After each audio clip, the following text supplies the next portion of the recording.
Okay, God literally gave me an assignment, and it was 8 years ago. It was called Chase Your Purpose, Not Your Profit. He literally gave, I wrote a book about it. I done spoke to people on stages, I done did interviews, and I felt like it's been about 8 years, and I felt like nobody got it. So much so that I've even dumbed it down and watered it down, God. I said, because most people understand that they can chase their money, but they gotta chase their purpose first. The money will come right after, but most people are only chasing that profit, not enough purpose. So I felt like, Lord, well, you know, if they're not going to get it, I'll just dumb it down. So it's been 8 years I've been holding it in. He said, this today, I want you to release what you have been holding in from my people, but I don't want you to try to look at it like you're trying to reach the room or somebody online, or you might just reach with one person, because it says powerful on purpose. And a lot of people say, well, I came, didn't I? Well, I wasted my time, didn't I? I'm living in purpose, ain't I? And you might have not activated your purpose. So let me just explain, chase purpose, not profit, was the last thing God gave me when I had an encounter with God. So I want to ask you all a question, and I don't even want you to answer it out loud. I don't even want you to tell it back to me. I don't even want you to write it down. I just want you to keep it in your head as I ask you this one simple question. Are you truly living heaven on earth? Heaven on earth. And let me tell you my perspective on heaven on earth. You're not bound by nobody. You're not bound by no schedule. By nobody got anything over you telling you what you can and cannot do. God said, are you living fully on what I put in you? The gifts I gave you, the things that I told you to do. Are you fully waking up every morning living under what God gave you and told you? Are you living heaven on earth? See, because I told myself, say, God, you do 4 times best-selling author, they already know about it. You made me make 6 figures multiple times from a cracked iPhone. No team, no staff, no building, no payroll, just me and you. Off of just the faith and ideas you gave me.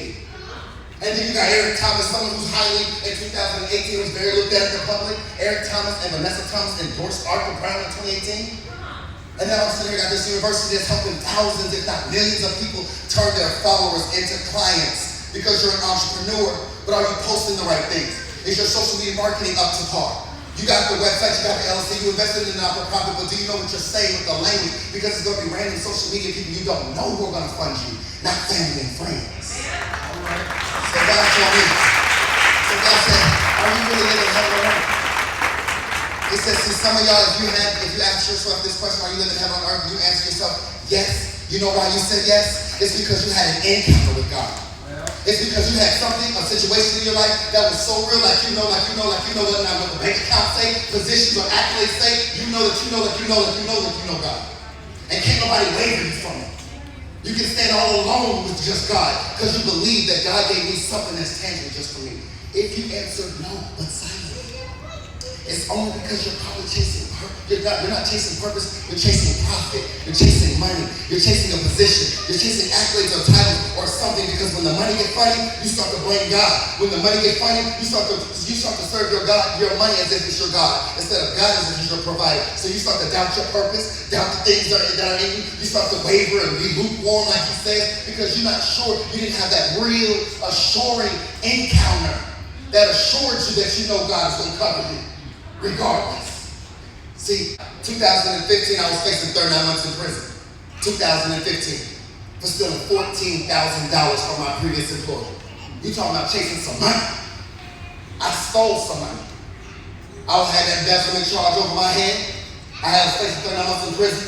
I had the judge, I seen all the family and all the friends and all the people I was hanging with all isolate themselves and leave me. And I asked myself, God, I'm not living in purpose. I'm over here chasing this profit, and then until the judge said, you facing 39 months in prison, you got 3 years, we're going to throw you in prison, or we'll do 2 years on probation.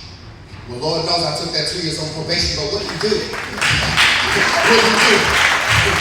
What do you do? When you see them looking at God, like, okay, Lord, they won't hire me because have you been convicted of a felony or misdemeanor? Yes, and what did you do in the last 3 lines? Explain. I stole $14,000 from my previous employer, but I'm saved, God changed me, I'm good. You should hire me, you should trust me. They looked at me like a liability and said, we'll call you. We'll call you. So I learned to myself, I said, okay, God, what do we do when we make mistakes and they see us one way and we move on to another version of us? He said, you will have to become the thing that you see in your head. That's why I want you to chase your purpose. I have already created you in the womb. I've already gifted you these things that are already in you, but you don't know how to access them because your mind is clouded on a position, a job, a schedule, a manager, a boss. You know how I know a lot of people aren't living in purpose when I talk about their jobs? When the boss comes into the room and there's nothing else to do, you go fake like it's something else to do because you don't want to get caught out by the boss. And I tell people all the time, I said, that's not living in purpose, you're living scared. The boss don't know who he just walked into the room in front of. He don't know the gifts that are inside of you. You're not scared about nothing going on around him. They don't own you. God owns you. He created you. And I tell everybody all the time. I tell my story all the time to encourage people to say, look, you got to stop chasing your profit. You got to stop chasing the thing that pays you. You got to stop. There's some things that are in you that people say at the job, people say at the family function, people say at these encounters you go with. They say, man, sis, you gifted at that. Hey, bro, you good at that. But because you didn't get an LLC, a .com, or whatever, because you don't see that it pays you in this moment, you overlook it. And God said, look here, I want you to literally walk in purpose. And so he gave me a few things when I was down and depressed. Yes, before the bestseller. Yes, before the 6 figures. Yes, before AT reached out and said what's up to the boy, all that stuff. I was sitting at that job, and I was depressed.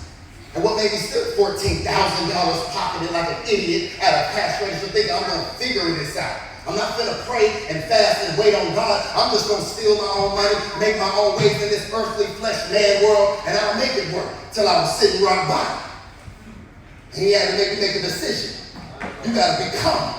You got to step into purpose. You got to step over here and jump. And so I asked myself these 2 things when I was sitting on that unfulfilling job. Before I stepped into purpose, I said, well, let me give them 7 things that I asked myself that helped me get to the transition to all the money and success and things I've reached. And when I tell y'all I'm living in favor, I'm not talking about back then or back when I used to have money or back when I used to do a little thing back then. I'm talking about today, currently. I have never seen as much favor I'm living in, how much money I'm living in. I'm bestseller, I'm already born. I'm everything that God dreamed of being about.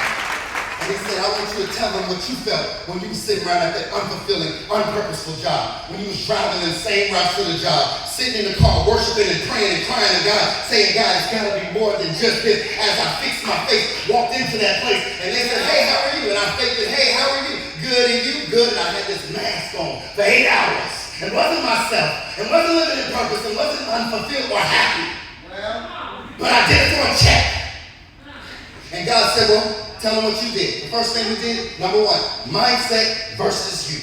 Wow. I sat there and said, okay. He said, the woman the issue of blood had to say to herself, if I only may touch. It said Esau came to himself in a pig's pen, and I said to myself, God, how long do I got to sit on this job? Sitting here doing this same thing that I don't even get desire out of. I had to come to myself and say, this just ain't for me for this couple of dollars. Get overworked underpaid. He said, it's mindset versus you. What does your mind want? Write it down. He said, make it plain to me. What do you want? I said, God, I want to get up out of this. I want to be everything y'all already saw in the Bible that I said I was. But I was sitting there then and didn't see purpose. Remember, I was chasing profit. We're trying to get powerful on purpose. So then I said, number 2, he said, job versus you. How long did this job go? How long you going to keep being a best-selling author, coming to engagements like this and hitting the road and doing all this investment just to come back and clock in on Monday for double?